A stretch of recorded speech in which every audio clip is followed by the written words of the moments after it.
Welcome all gunning to Old Trafford here with your hosts Shady and Ibi, and welcome guys. We are at our favorite, or one of our favorite. We got so many favorites. All our favorites. All our favorite segments. Our spotlight. I mean, you guys have missed this. There's been a couple of people asking me when you're going to do a spotlight. Oh, hard hit. This is for you. This is for you. Guys, please don't forget to like, share, comment, hit that bell notification. And with that, I mean, you'll be in touch, in tune, and independent with everything. I mean, everything. From gunning to Old Trafford. So, Ibi, spotlight, take us in, brother. Yeah. Abdul, before we go in, we've got Jojo behind the camera. He's like the rain group behind this entire thing. Yeah, and guys, if you don't know, Joey is very camera shy, but he's going to make his appearance soon on Gunning to Old Trafford. Right, Joe? Yeah. Okay. He gave us We the got a yeah. yeah. He got So the we yeah. Joey, at least tell the fans here, hello. Hello to all of you. Ah, well done, Joey! I love to all I love to all of you. Hey, Love it. Joe. Thank you, Joe. So guys, today's spotlight, I think it will be wrong for us not to pick up on this. Yeah, Manchester United, the takeover. Where are we? Abdul, let's give some history on this.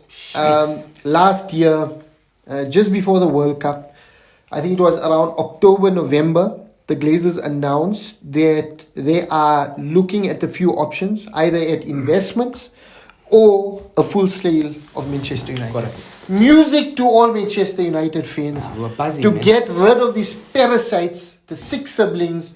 Like you get the horsemen, the 4 horsemen. Yes. We got the 6 horsemen. The damn Glazers. Mongrels. Total They've been parasites, mongrels. and they've destroyed this institution called Manchester United. So last year they brought hope that, Manchester United will be sold. And it looked like, they're starting the process early so that the process gets wrapped up by March, April, in time for the new owners to come in And before it was the a plan. transfer window open, allowing Manchester United to take advantage of the new ownership. Correct. And really set themselves up to have a fantastic season. Yeah. Fast forward 8 months, and we're still at the point where we don't know what's happening.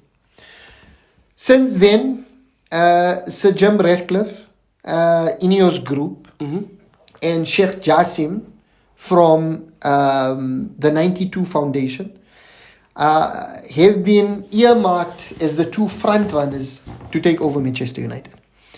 Sheikh JASSIM's bid is 100% control of Manchester United, Okay. clearing all of the debt, a commitment to invest in the first team, the women's team, the youth team, Wow. as well as upgrade facilities at Carrington and revamp or rebuild Old Trafford. Wow. It's a no-brainer, fantastic man. commitment. It's a no-brainer. Ratcliffe, at the start when Ratcliffe came in, I was really excited. Yeah. That I thought, a Manchester-born lad who's done well in the business arena, coming in, trying to get back ownership of a prestigious football club. Made sense. And I wasn't for either QATAR or for Ineos. Yeah. Both look good, better than what the Glazers are. Correct. But in his greed to take on Manchester United, Ratcliffe has sold his soul and he's allowed an option for the Glazers to stay on. So for you that don't know, the Glazers own around 69% of Manchester United.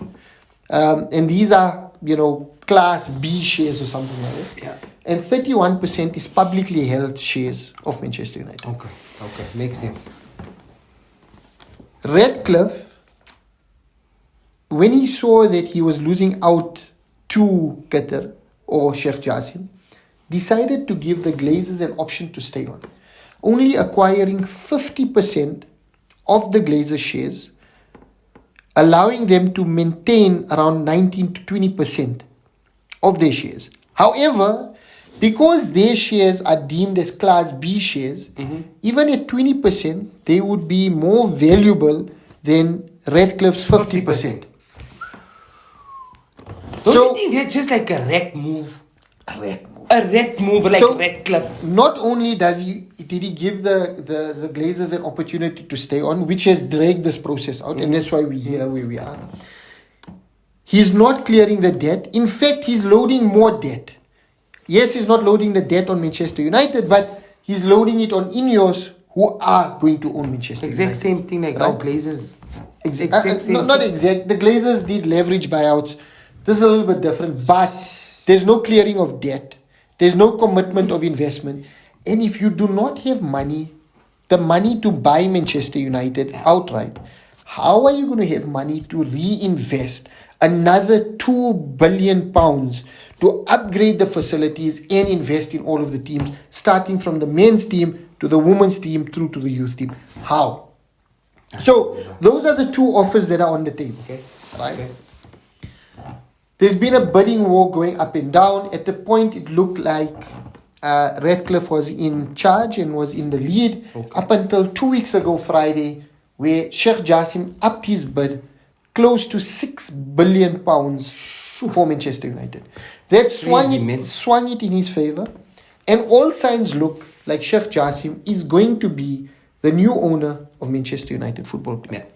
However, the Glazers, being the Glazers, the parasites that they are, they're dragging this process out for as long as they can, trying to suck out the last of Manchester United that they can and destroy it even further. They've now, reports have come out that the Glazers like to take decisions, and when there's big decisions, they like to take their time in these decisions. And apparently, the way it's going, there is no clear date to when this takeover can happen, and it could run through to the end of the transfer window. But it's concerning. That is so concerning. That is a big issue, and the reason being, another report came out saying that until the takeover is clear, Erik ten Hag will not have funds available to go after the targets that he wants.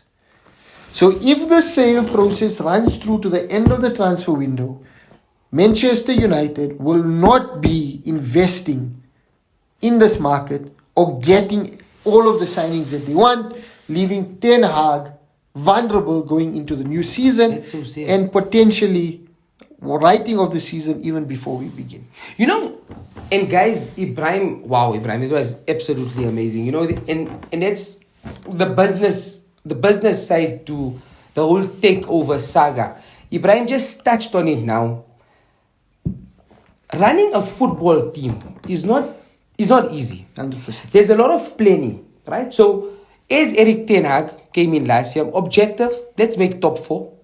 Tick, we made it. Get the trophy. Get the trophy? Tick, we got it. However, this is where you actually see that the Glazers don't give two hoots of the 100%. club.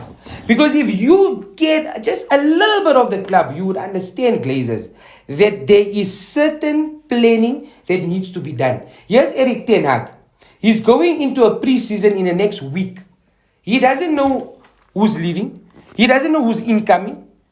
All his plans are totally thrown out of the court. He's got no directive. And this is a problem because you gave the man the objective. Exactly. He met your objective. He put you in a Champions League. Now you need to spread your wings. Of course. You need Beg the guy. Beg the guy and give him what he wants. So, and you're getting £6 billion in the sale process. Put some money on the table. $250 million. Allow the man to go in and buy his players and then recoup it from the new owners. Really sad. Right? And especially for a giant like Manchester United. That we're having these, what did you say, six? The 6 horsemen. The 6 horsemen. I mean, this is really sad. So I really do hope Sheikh JASSIM. Yeah, Sheikh JASSIM. We back him all the way. Let's go there. Let's get Manchester United. And you know what? Like you said earlier on, like what's the owner of Manchester City? I forgot his name. But okay, they Mansour, take over, Sheikh Mansour. Sheikh Mansour takes over the whole municipality around the grounds. Doesn't only invest in the club, invest in the city of Manchester. Let's not forget here, guys. Teams like the Arsenal, teams like Manchester United, their youth system is what makes them who they are. 100%. Let's not forget 1999, Sir Alex Ferguson won the treble with homegrown players. 100%. So how important is the youth If we just ignoring it and we're saying, you know what, we can get 1 or 2 signings just to hold on. You can't hold on in today's football, Ibrahim. You can't. And it's a sad thing, sad day. I don't even want to know what's happening with the players. What's happening to the players' minds? There's no clarity for the players. There's no clarity from the board. There's no clarity for the manager. And I think it leaves Manchester United in a really, really vulnerable position going into the season. Teams like Chelsea, who finish mid-table, are strengthening. Liverpool are strengthening. Arsenal are strengthening. City are strengthening. Tottenham, Newcastle, they all strengthening. Newcastle, Tonali coming in. Tonali. I mean, all the teams around you that are going to compete with you are strengthening, yet you are sitting, twiddling your thumbs because of a family that bought Manchester United with no money of their own and were just hell-bent in sucking the life out of this great club. It is what it is. Let's hope, we short-term suffering for long-term enjoyment. Let's hope this saga comes to an end as soon as possible and allows Ten Hag to go in. Because what we must remember, Ten Hag might have identified targets. Yeah. But this, because these guys are good players, there are other managers identifying the same targets. Correct. And if you're not quick in the market, you're going to lose out on your targets.